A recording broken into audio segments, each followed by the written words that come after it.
Great job on all these graphics too. Thank you. Okay, yeah, so it should be live now.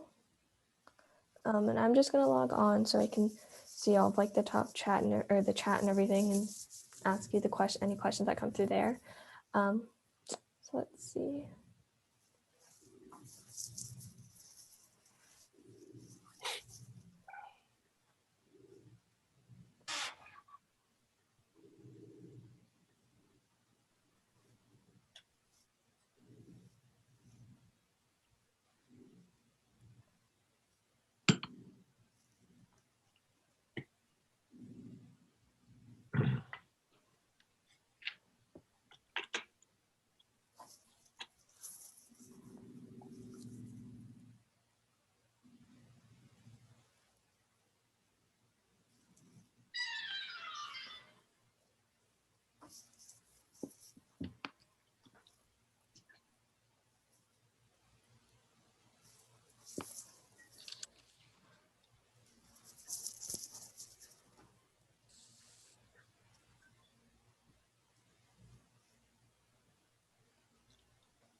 All right.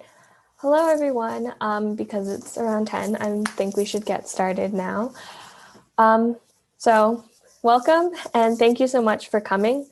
This is the second panel in our Now Panel series, which is a series of 4 panels that's focused on educating teens about various topics that are relating to climate change. This particular panel will focus on the topic of the future impacts of the climate crisis and how it will affect both the environment and our own world and our society. As our world continues to be affected by the climate crisis, it's really important to understand the impacts that it will have on us, the world around us, and the worlds of our children and our grandchildren, and everything in between. We'll most likely not be able to cover every single impact that climate change has on the world, just because climate change is going to be impacting almost the entire world and everything that we're seeing in our day-to-day lives. But we will try to touch on some of them in depth and talk about how to get over the fear of what these changes can do. And for your reference, my name is Ellen Kim. I use she, her pronouns, and I'm a sophomore in high school that has been working to educate other youth about climate change for around a year or 2 now. Right now, I'm working with the Youth Climate Ambassador, or YCO program, which is run by the San Mateo County Office of Sustainability and Office of Education. And I'm trying to create these panels as like a project for that, and I'll be your moderator today. So really quickly to introduce everyone, our first panelist is Elza Nemser, an earth scientist who began working on climate policy in 2017 after seeing the effects of the October wildfires in California. She currently works as a consultant at the NRDC Action Fund, is a Give Green ambassador, and has recently co-founded a group called the Climate Changemakers, which mobilizes people to help and gives them the opportunity to spend around 1 hour each week devoted to environmental work. And Elza, it would be great if you want to say hi or introduce yourself a little bit more or mention what you've been doing. Thanks, Ellen. Hi, I'm Elza. I use she, her pronouns. I'm pleased to be here and very impressed, Ellen, that you put not only this panel, but this panel is one in a series of 4 panels together. And I'm pleased to be participating in the conversation. Great, thank you so much. Our second panelist is Gary White. He's been trained by the former Vice President Al Gore and his Climate Reality Project, and he works to educate and mobilize people through the Climate Reality Project, and he works in the San Francisco Bay Area chapter. He also co-founded and currently leads the San Mateo Extinction Rebellion chapter. And Gary, if you'd like to introduce yourself a little bit, say hi, that would be great as well. Sure, Ellen. Hello, everyone. My name is Gary, and I'm based in Belmont in the Bay Area. And I'm very, very happy to be on this panel that's been organized by Ellen. And we're here to talk about the impact that the climate crisis is having on everyone, and also what we'll be able to do to address it and hopefully solve it in the future.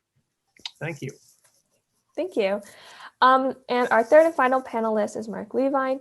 He worked at the Lawrence Berkeley National Laboratory for most of his career, working on environmental causes here and in China, and has been a member of the Intergovernmental Panel on Climate Change, or the IPCC, for 20 years, and was the coordinating lead author of the the Nobel Prize winning 2007 IPCC report.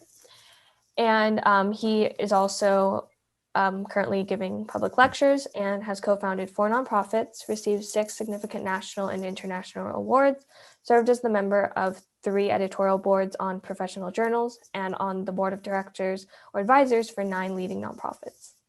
And Mark, if you would like to kind of say hi, introduce yourself a little bit, that would be great as well. Thank you. That was a nice introduction. I'm so glad to be with you. I think that learning about climate change when you're in school is terrific, very important. And many of you may do things in your life that will make a difference. And some of you may choose careers that will make a difference on climate change. So it's really a privilege and an honor to be with you. And I'm very glad to be here. Great, thank you so much.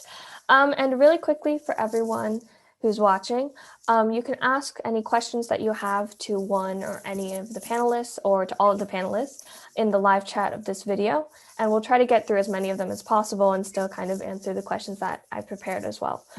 And we also wanted to add a quick note before we start that none of the panelists or myself will be commenting or answering questions on any of the presidential candidates or any specific political campaigns during this panel.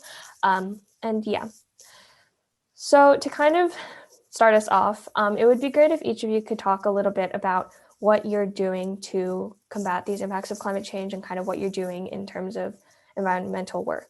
I know we kind of briefly touched on it earlier, but it would be great to hear from you a little bit about those experiences and kind of what you've been working on.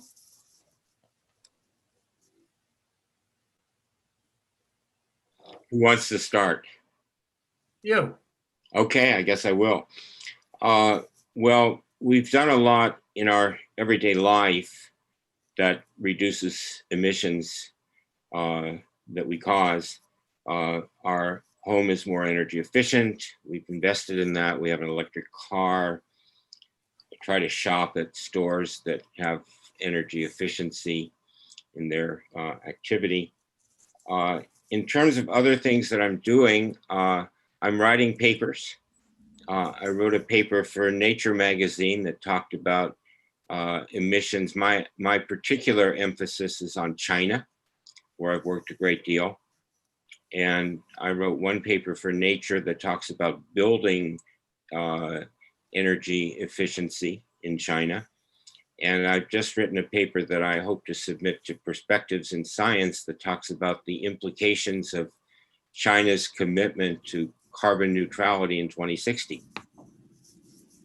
Thank you so much. Gary, Elza, would you like to kind of speak on what you're doing as well? Sure. Yeah, I've made a lot of lifestyle adjustments myself, kind of progressively over the last 20 years. But really what I spent a lot of time doing is advocating for and helping to elevate climate candidates, regardless of political party. I am really working very hard to help other people realize that we have a political problem on our hands. As a scientist, I can say that we can characterize the problem using science, but we can't science our way out of the problem. We have a political problem on our hands. So I spend a lot of time trying to make people more comfortable getting political in the name of climate action, which doesn't need to mean getting partisan.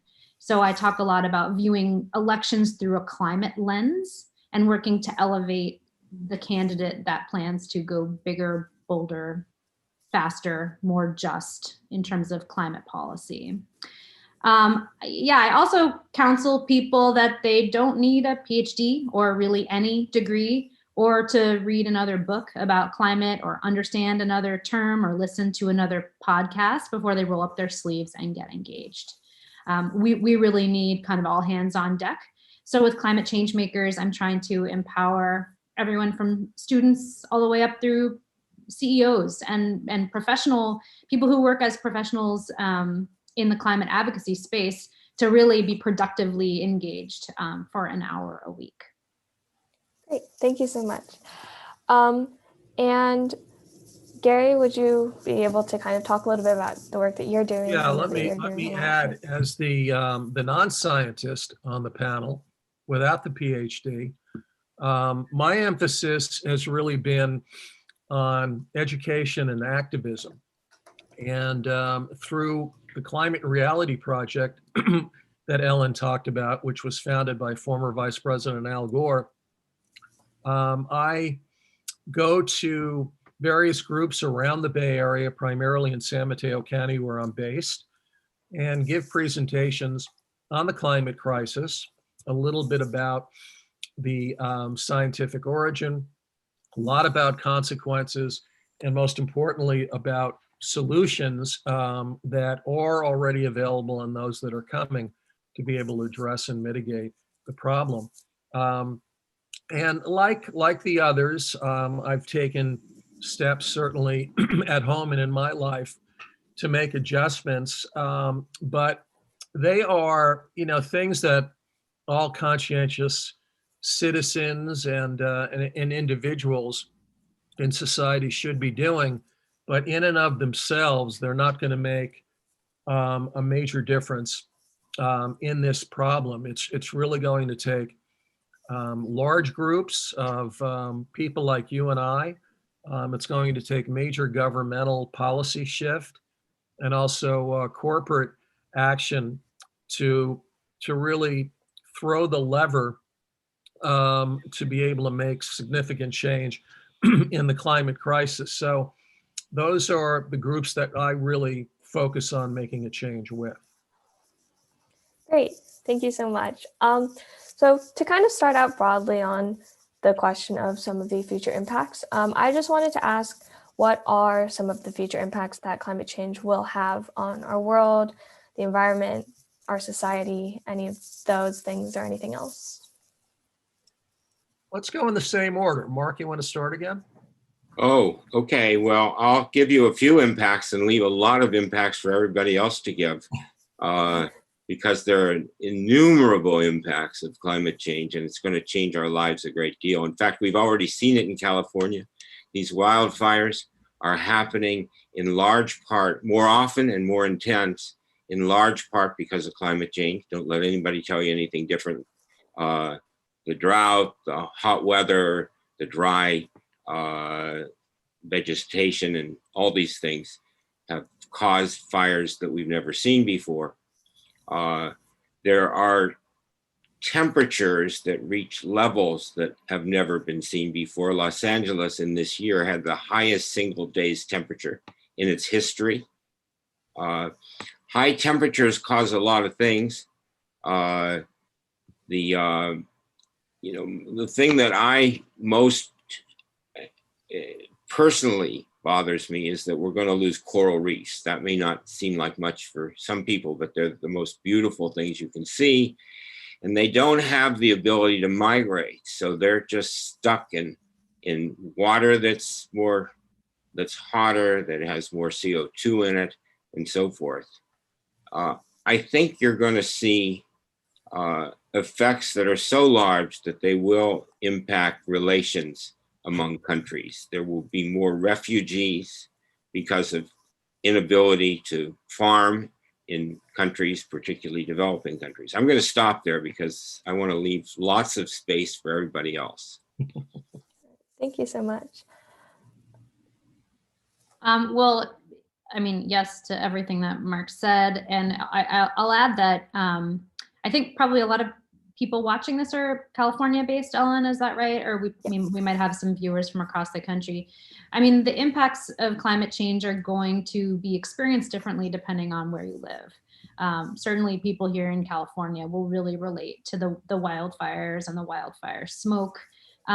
It's kind of dependent on where you live. It's regional, it's geographically dependent.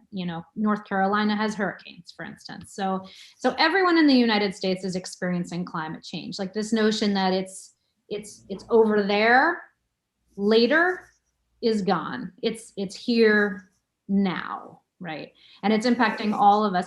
One thing that I think doesn't get discussed enough is, so we know about extreme weather and heat and hurricanes, and we know about polar bears.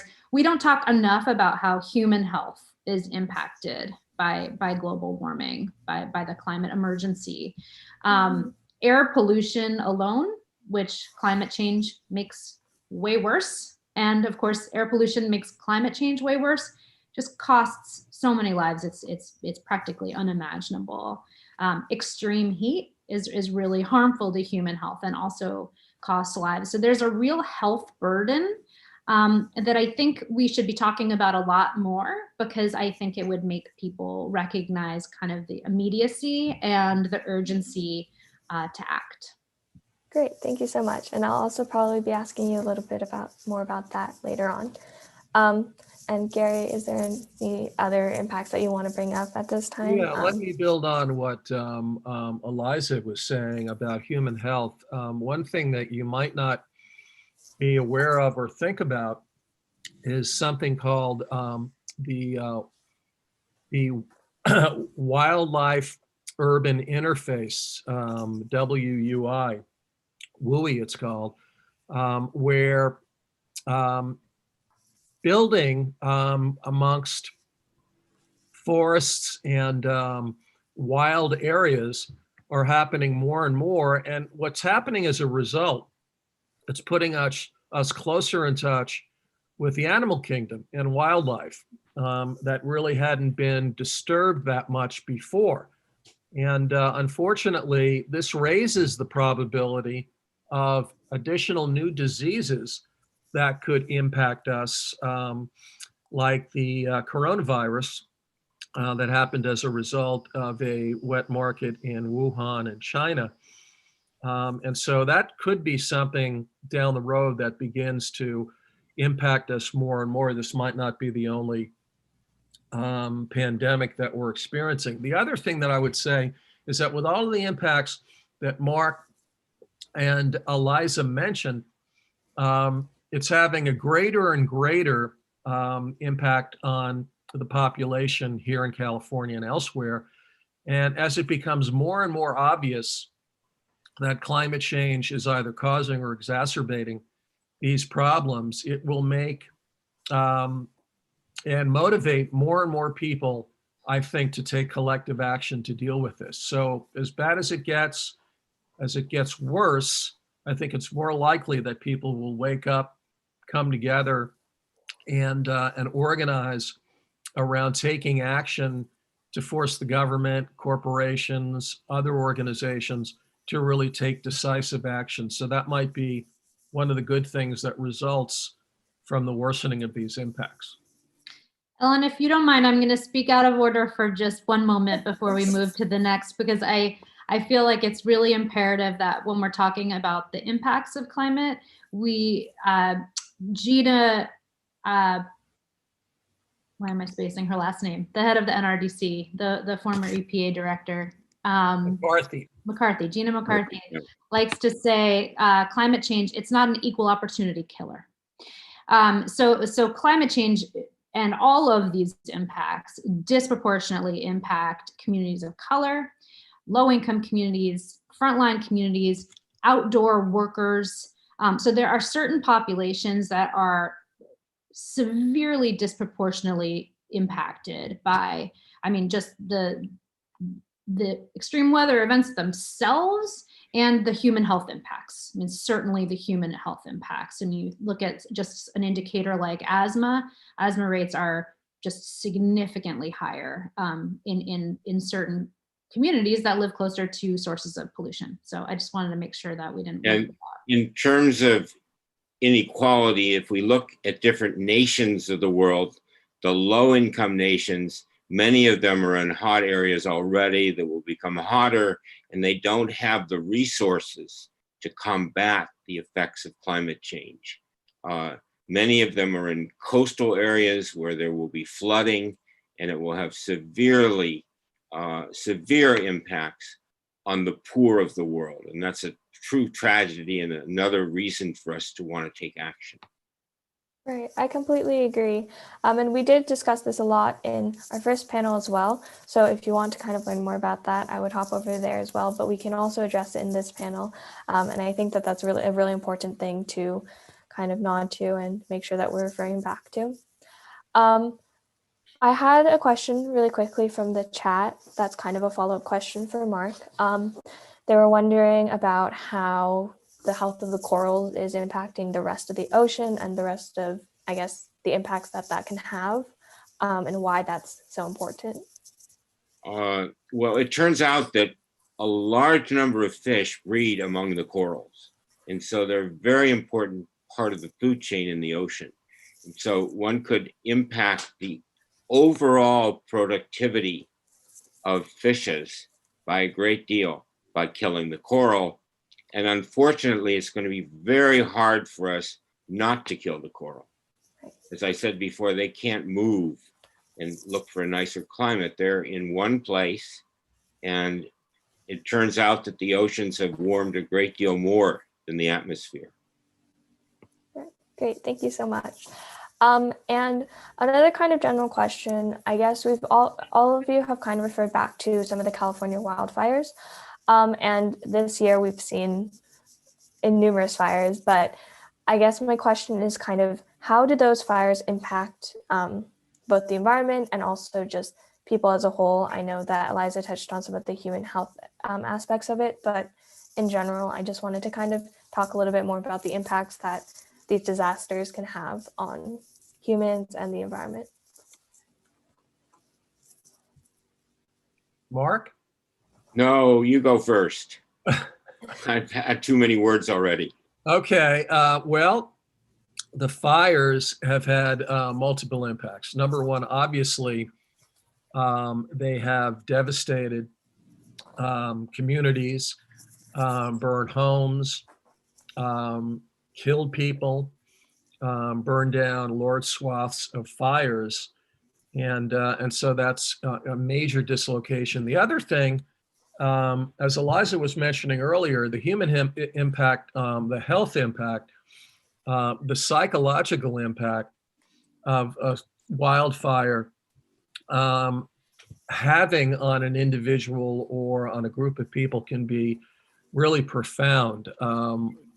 High rates of depression and anxiety, post-traumatic stress disorder, you name it, can result from people losing their homes, obviously losing their loved ones, being dislocated.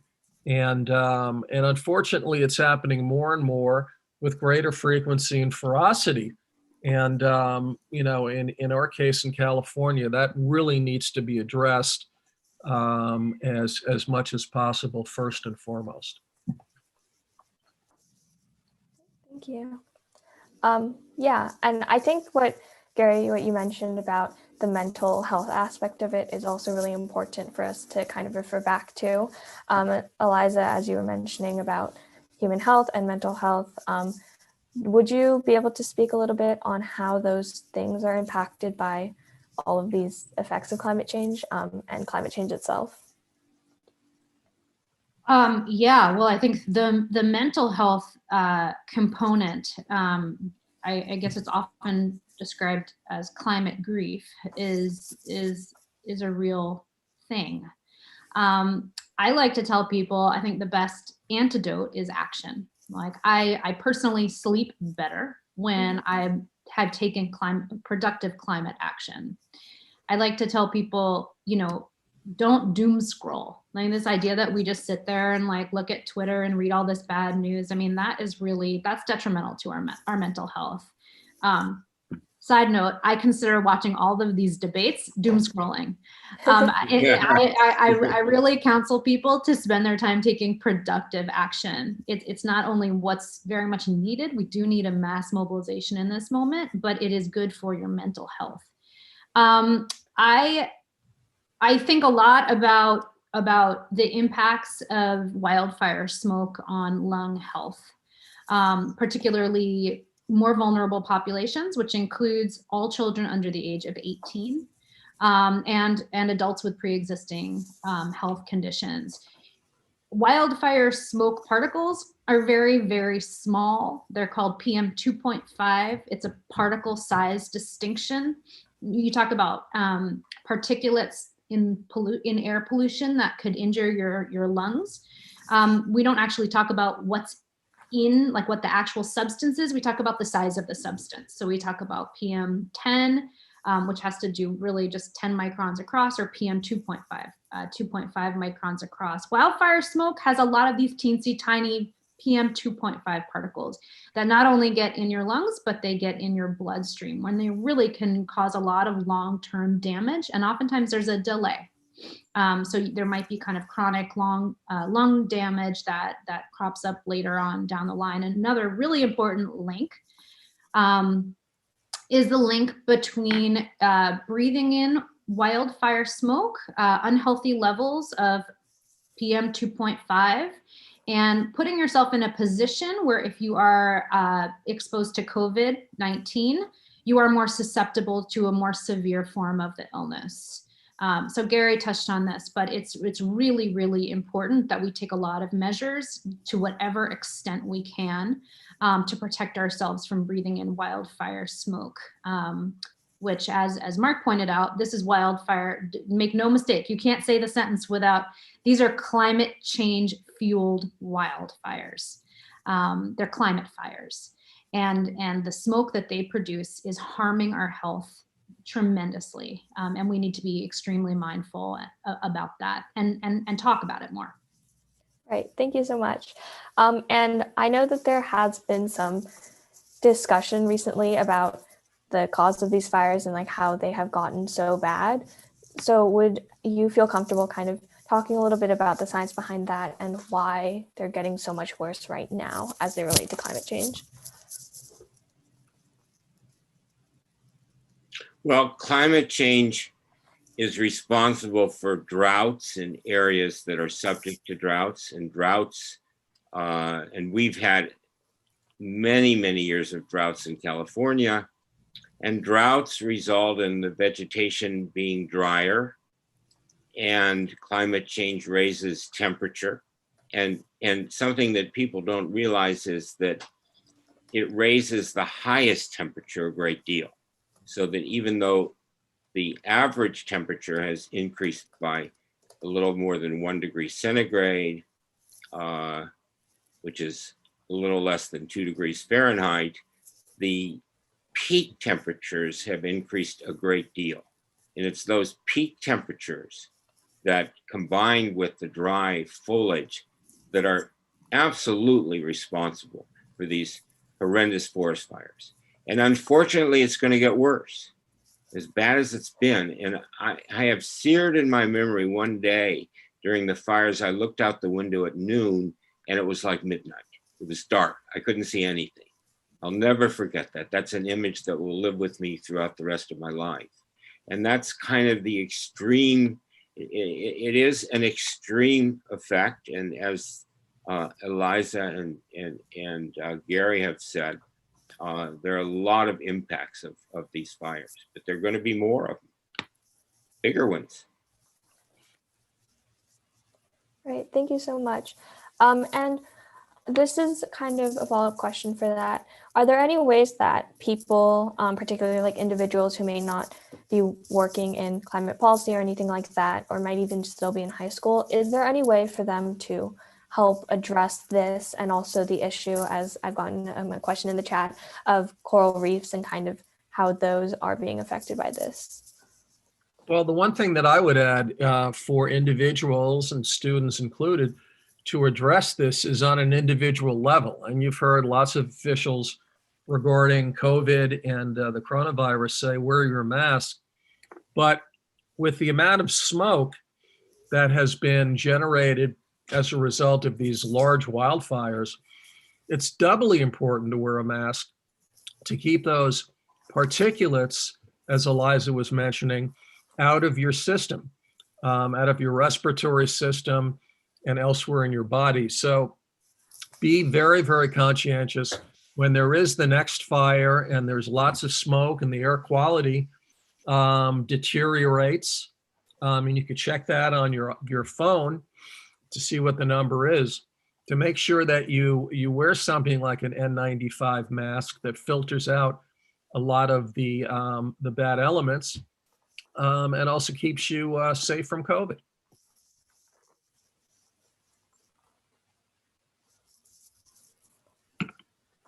Yeah, thank you so much. And Eliza, I guess this is kind of just something that I also wanted to direct to you, since I know that you have done a lot of work looking into these types of things and know a great deal about these.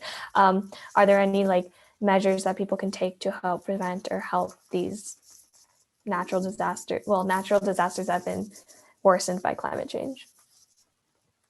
Well, I mean, I created Climate Change Makers in part because I still notice there are so many people on the sidelines who don't really know where to plug in. There are a lot of environmental orgs. There are a lot of climate orgs. They're doing amazing work. There's Sunrise, there's Extinction Rebellion, there's 350 Action, and there's so many groups doing great work. And I basically just tell people, plug in somewhere. If one of these groups is speaking your language, if they're speaking to you, if what they're doing resonates, jump in.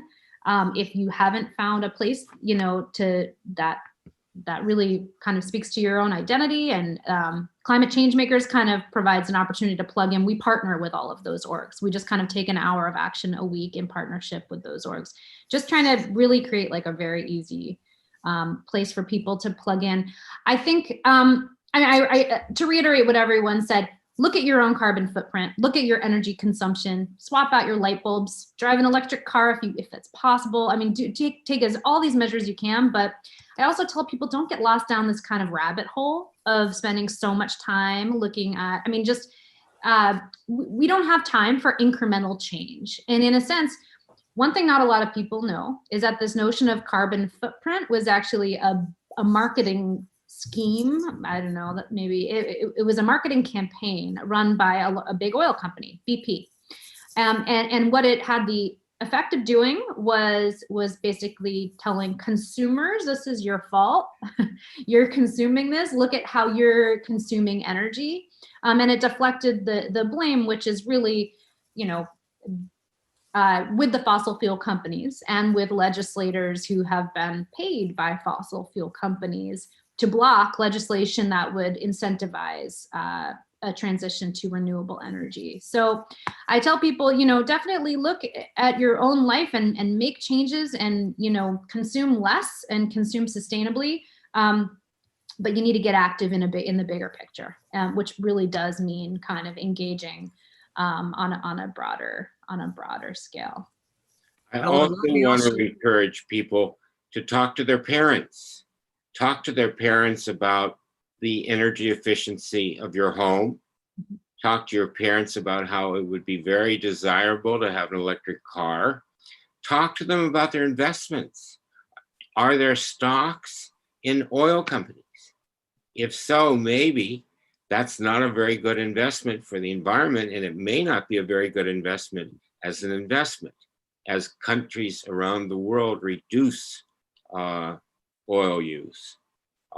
So I want to urge you to bring your parents into all this. Of course, over the long term, you're the important actor who will make a difference. But right now, your parents have a huge impact on your footprint. Okay, And can I? let me tack on to that and just make it even more general, which is for students to simply talk about the issue and talk about it amongst themselves. There have been studies that have shown that people are very hesitant in families, in groups, in every area of society to even discuss the issue, because it could be very overwhelming. It could be very depressing, of course. But I think it is important to speak about it, how you're feeling about it, what impact it might have on you. And that's something very, very simple. You can educate each other by talking a little bit more about it. You may have read a newspaper article or a magazine article, and you could share some insight with your friends. And just getting it discussed puts it top of mind, so people can then take more action than they ordinarily would. Yeah, I want to echo. I I cannot emphasize enough the importance of what both Mark and Gary just said. I am an adult with my own children, and I still talk to my parents on a weekly basis, trying to explain and convey to them the urgency of this crisis and the significance of their own decisions. I really, and this is back to my, like, you don't need to read another book. You don't need to listen to another podcast. You don't need to know the ins and outs of carbon sequestration and what role nuclear should play and all. I mean, there's so much nuance. Don't get bogged down by the nuance. There's a lot of real, like, no-brainer territory here. And if you think, I mean, basically something very fishy is going on. That something very, if it seems like something very fishy is going on, it's because something very fishy is going on. We are way too reliant on energy sources that are incredibly pollutive and really making this problem so much worse. So we need to talk about it. It's like something fishy is going on. Let's talk about it. And the other thing I'll pull in is, don't just talk to your parents, talk to your teachers. Can we do a unit on climate change? It feels like pretty important. Or, talk to your school administrators. The air's pretty smoky out. Should we be playing outside? I feel like maybe we should go inside. Don't be afraid to speak up and protect yourselves, because we're all on a learning curve. I mean, your school administrators are on a learning curve. Is it safe for the kids to play outside if the air quality index, or AQI, is 100? Where am I getting that 100 number? Am I getting it from airnow.gov, which is a government website that shows the air quality, but it has a 1 hour time delay? So you're looking at a map of what you were breathing an hour ago? Or are you looking at purpleair.com, which is kind of community owned sensors that show real-time air quality?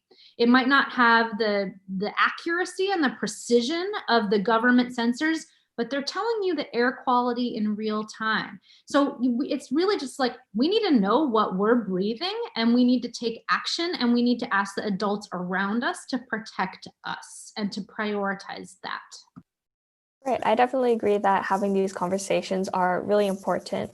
And I guess my question for all of you is, for people who may feel like they don't know everything there is to know about climate change, like Elza was saying, or for the people who may not really know where to start, do you have any advice on how to kind of begin that dialogue and kind of start that conversation between family, between friends, or between in a school, any of those settings? Just, are there any things that you think are important when you're starting that dialogue? Yeah, I would encourage people to start anywhere. Doesn't matter. It could be with a close friend. It could be with a parent. It could be with a teacher. You name it. It could also be on your own. You might just do a little bit of search on the internet to learn a little bit more about it. There are huge amounts of information available, and if you want to learn something, that's obviously the easiest way to do it. I'm very, very pleased to know that in California, more and more high schools are including climate change as part of their curriculum, either in environmental science or in a freestanding course as well. And I'm sure a lot of the community and junior colleges and state universities are doing the same thing. So avail yourself of that, become more knowledgeable, and talk about it. Another subject to talk about on climate change has to do with elections. Gary made the important point earlier that policy, government policy, decisions by big corporations and is essential to address this issue. You can talk to your friends, your parents, your community about the candidates who would most favor whatever party dealing with climate change. I think right now it's particularly an important time to discuss these things. Without voting for candidates who will make a change, our individual actions will add up to not nearly enough to address the problem. Yeah, I and it's October 24th of 2020. So, I mean, I think it's safe to say that in the moment we are in, the number one biggest lever on climate action is participating in these elections. And it's voting if you're old enough to vote. It's making sure that your parents and the adults in your life are voting. Couldn't be more important. Every single vote matters, and a nudge from someone close to you is really all it takes. I mean, one of the most effective ways of getting out the vote is this notion of vote tripling. Will you ask 3 friends to promise that they're going to vote and tell you their plan to vote? And just be a climate voter. Again, climate should never have been a partisan issue in the first place, right? Science isn't partisan. This is just a science issue. This is a human health issue. It's a public health crisis. It's a social justice crisis. I mean, we need leaders who are going to prioritize climate action, and so making sure we get out and vote. And then for people who aren't old enough to vote, there's a lot that you can do to participate in the election. You can help get out the vote. I'm actually I'm hosting a phone banking later today. I think it's at, I don't know, it's at noon Pacific time, from noon until 2. I'm hosting a Flip the Senate Green phone bank. And we are, so that, again, this is nonpartisan, right? We're trying to flip the Senate to a pro-environment majority Senate, a federal government that will take action on this problem. My organization, Climate Changemakers, is doing this Get Out the Vote effort, kind of arm in arm with a bunch of different climate orgs, including 350 Bay Area, including the Center for Biological Diversity, including Greenpeace, and Flip the West is another partner, and we're all just kind of linking arms and creating a green phone bank. And we're calling voters across the country and making sure that they're gonna vote. I mean, climate action can be as simple as, please remember to vote. The typical voter turnout in the United States of America is quite embarrassing. Civic engagement is not adequately prioritized and rewarded in our culture. And that's one of the things I'm working to change with Climate Changemakers. We're working to make civic engagement, civic action in the name of climate action. We're going to make it cool. We're working to make it a habit. We're working to make it a sport. Like, log in for an hour a week. This is your sport. Let's do it. So yeah, very, very, very critically important in this moment to be involved in the elections. Great, thank you so much. Kind of leading us back to the issue of some of the impacts that the climate crisis can have. We've talked a lot about solutions for a bit, but I just wanted to know if there is a particular impact or effect that the climate crisis will have on us, on the environment, that you think is frequently overlooked, or that you think is most important to really emphasize at this period in time. Well, something that isn't in your normal life but is extremely important is the melting of glaciers and icebergs. And it's particularly worrisome because of what is known as positive feedback loops. The more the melting occurs, the more reflective is the surface. The more reflective is the surface. I'm sorry, absorbing is the surface, excuse me, misspoke. The hotter it gets, the more melting there is, and so on. And so it's really a very vicious circle. And I think the melting, you should pay close attention to melting in Antarctica. It's happened much faster than the scientists had predicted. It's happening through mechanisms that are very different from what people believed. And you should watch that carefully, because it is the strongest, if you will, canary in the mine, that is indicator that things are off course and that we have to take much more serious action, or at least to convince others to take more significant action. Alan, I would build on that and say that an impact that is not seen or experienced by most Americans, no less Californians, is what's called climate refugees.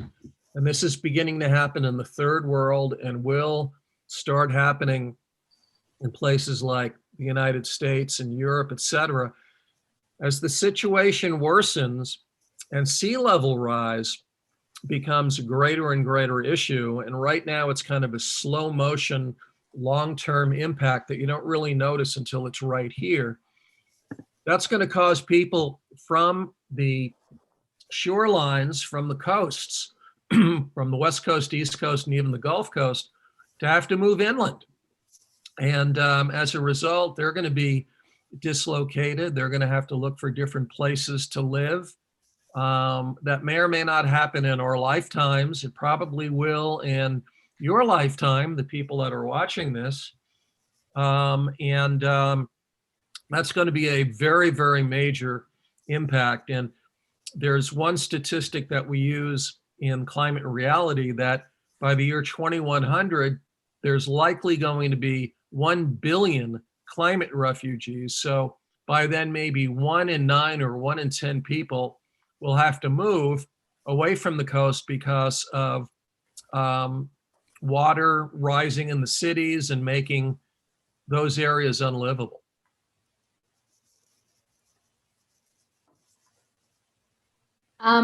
I will add, there's a lot to talk about.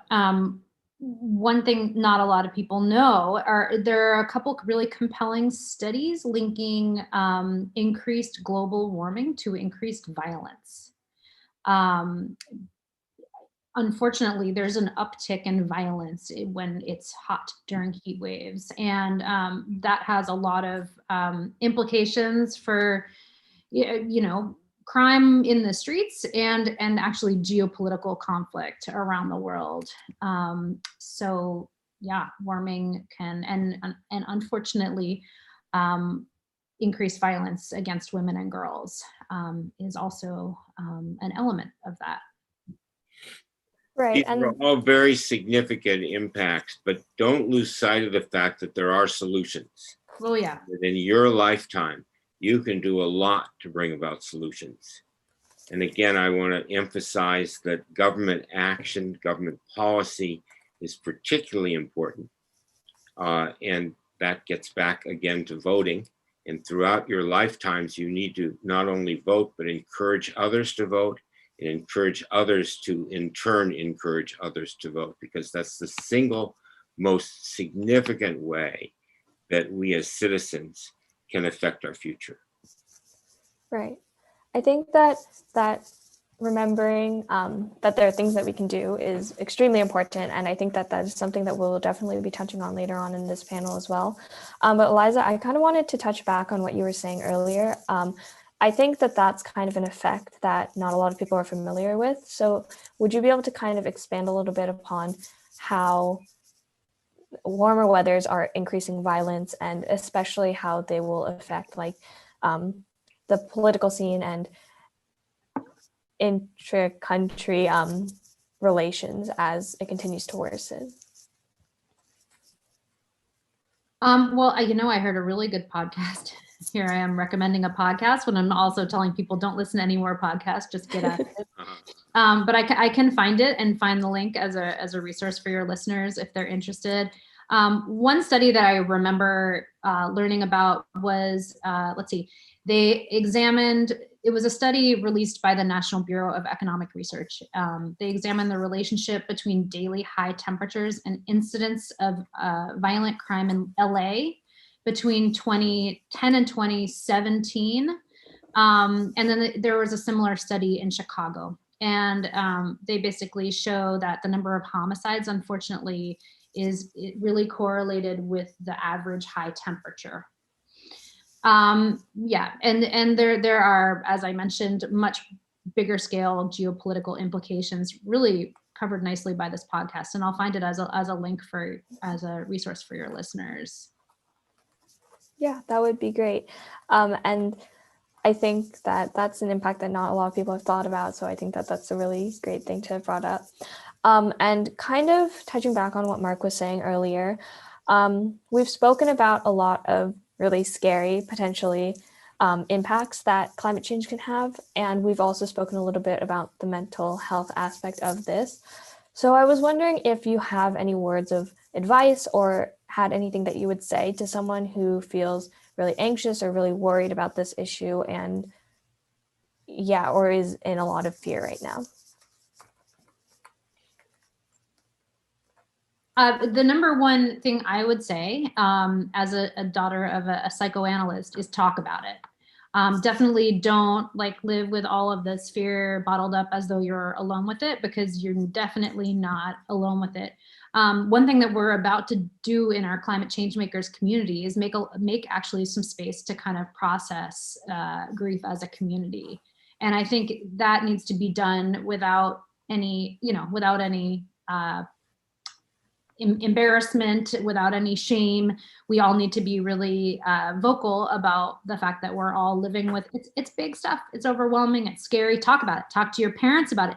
It might help them appreciate the situation. It might help older people. So young people who are grappling with, more decades ahead of them on this planet, and what will it look like if I try to have children, and what will all that look like? That grappling is actually really really important for adults to hear, because they of course have fewer decades left on this planet, and it might not factor in as high of a priority for them. So talk about it. Talk about it proudly, and it's really important. And then the other thing, and I said it before, but I will not tire of saying it: do something really productive. And this can be a change in your own life, but as Mark said, and I kind of hinted, it's too late for incremental change. So look at, take the bus, walk, ride your bike, use less gas, turn down the heat, do all of these things. But we need really bold federal policy to address this climate crisis. And we won't get that bold federal policy unless we elect climate leaders and replace climate obstructionists at the ballot. So that really means getting political and looking carefully at, key races and who the environmental champions are, and making it clear to your parents that, there's a lot of issues they could vote on, but voting on your future might be the most important issue. It's like, hey, I'm not old enough to vote, but if I was, seems like this climate thing would be a deciding factor. I get it. You don't agree with that, and that, I get that. But the climate thing, let's get on the right side of history. I feel like that notion of let's be on the right side of history is really helpful. I mean, and it sounds like we're going to go there, but there's a lot of good news. There has been tremendous action in the last year, really moving what's called this Overton window, which is kind of the window of what's acceptable discourse, acceptable dialogue on climate. It's shifted so much. So there's so much kind of elasticity now in people's willingness to talk about it and address it. And you hear it in the debates more finally, and politicians are addressing it. And so there's just a lot to be very hopeful about. Now's a really exciting moment to join the conversation.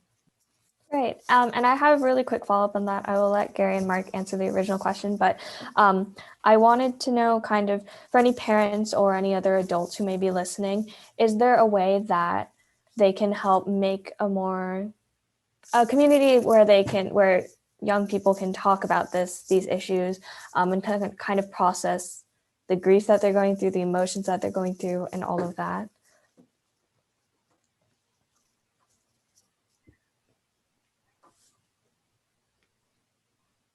Was that for me, a follow-up? Yeah. Sorry, Yeah. I was gonna letting these guys chime in here. A way that the adults can be proactive in making space for grief processing. Yeah, I mean, I think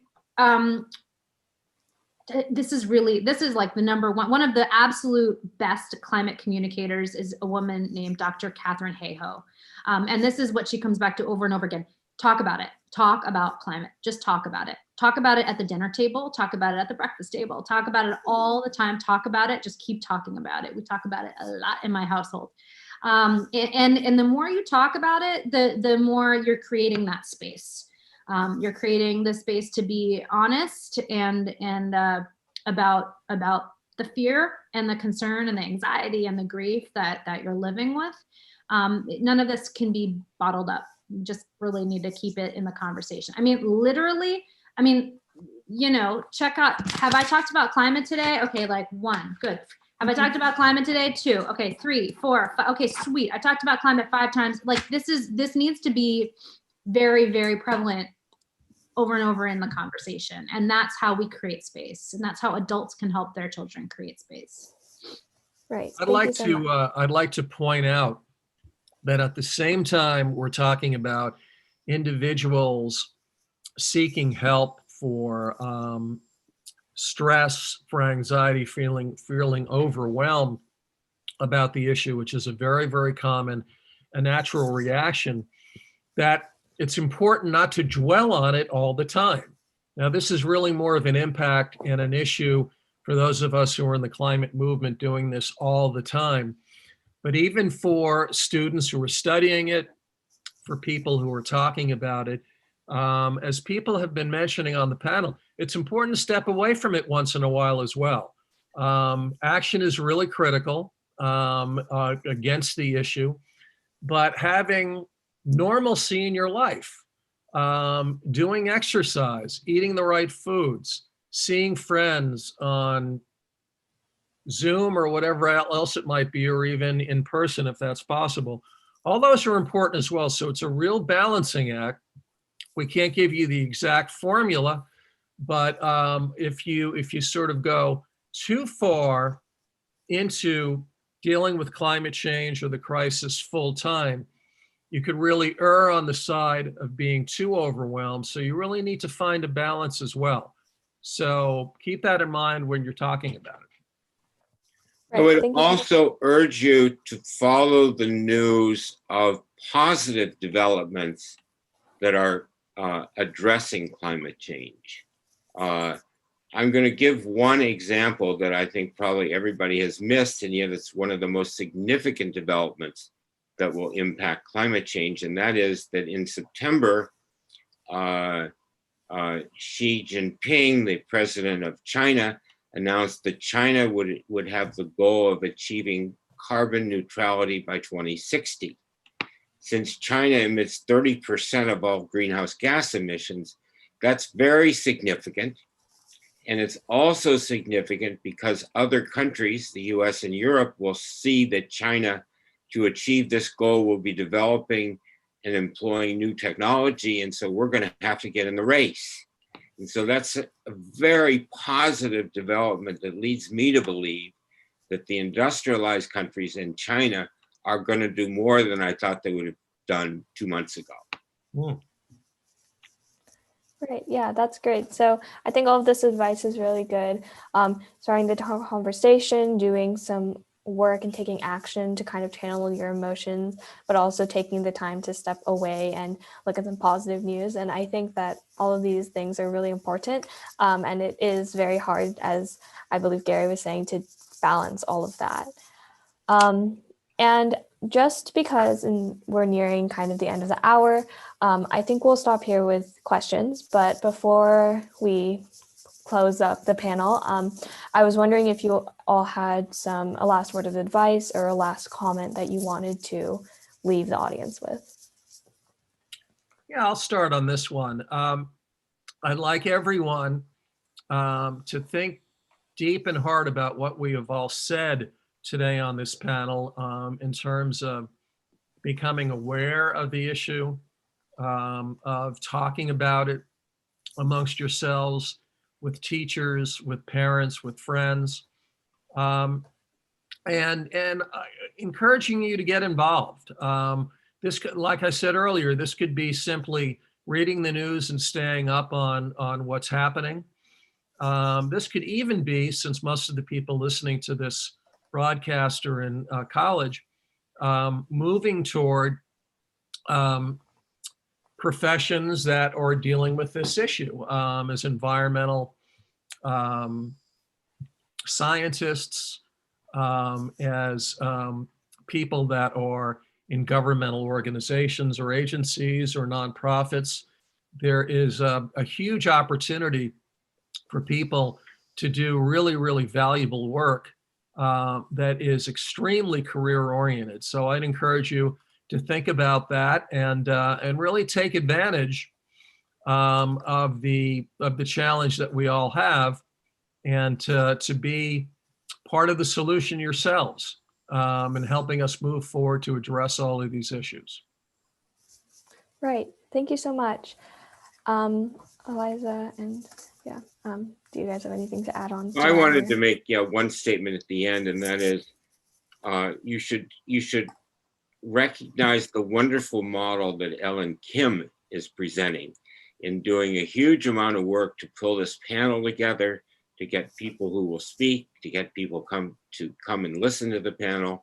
I think those are the kinds of things that people your age could do. It amazes me that Ellen has started as a sophomore doing that, and that's just a great start. And if each of you can find something that will make a difference, it may well propel you to the next step and the next step and the next step. Anyway, thank you, Ellen. Right. Thank you so much, of course. Yeah, I definitely echo that. I would say, you know, we're going to need to get a little bit creative here. You know, we do need to get a little creative. Ellen has gotten very creative. You know, I feel like if you see something that isn't being done that you'd like to do it. I mean, it's kind of like all efforts are great efforts and additive to this movement. So if you can think of a way to pull some people along with you, go ahead and do that. And the other thing I would say, and this kind of also circles back to how to take care of our mental health, is take action in community. So collective action is just, it's so much better than kind of individual action, because it's more fun. The impact is, you know, you can punch way above your weight. There's really an outsized impact, and you keep each other accountable. You know, this idea of, you know, making climate action a sport, make it fun, do it in community. So join an org. If it's Sunrise, great. If it's Extinction Rebellion, great. If you want to check out Climate Change Makers, great. It really doesn't matter. But join an organization and do things in community. And if you don't like how things are done there, you can start your own, or you can join another one. But really think about taking climate action in community. It really helps. It helps us have a bigger impact in making the world that we want to live in, and it also will be much more fun. Thank you all so much. I want to thank you all again for all of your insight and all of your words today. I think that they were really helpful, and I hope that everyone was able to learn a lot. And I also wanted to thank everyone who has attended today for your time and for your willingness to learn more about climate change. I also wanted to thank the leads at YCA, of course, for their help running this program and with all of the technology and giving me support and funding and everything like that. And yeah, so I just wanted to give everyone a reminder to fill out the survey that was just linked in the chat by this Wednesday, which I believe is October 28th, in order to be entered into a raffle to win a book that's called The Story of Stuff and the Final Straw, Reusable Straw. And the link to that survey, I believe, will also be posted on an email that I will send out to everyone who registered. And I wanted to let everyone know that we're skipping next Saturday, October 31st. And so the next panel of the series will be in 2 weeks on November 7th at the same time from 10 to 11 a.m. And that panel will focus on environmental activism and some of the things that we can do to help combat climate change through that channel. And no future members of different environmental activism organizations or groups who will be able to speak upon their experience. And I wanted to thank everyone so much again for coming and extend a big thank you to Gary, Mark, and Eliza for their insight. And I hope to see everyone next week. Okay, bye-bye. Thanks so much. Bye.